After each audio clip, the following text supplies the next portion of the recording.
وقالوا اتخذ الرحمن ولدا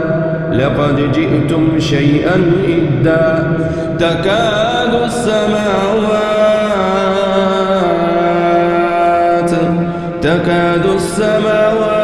يتفطرن منه وتنشق الأرض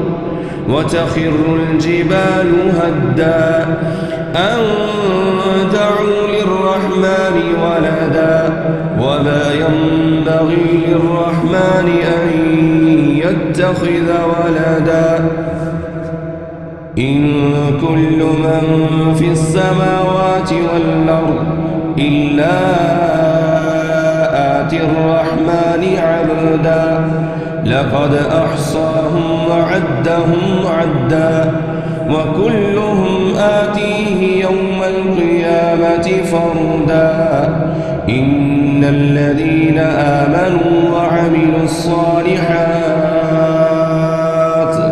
سيجعل لهم الرحمن ودا فإنما يسرناه بلسانك لتبشر به المتقين وتنذر به قوما لدا وكم أهلكنا قبلهم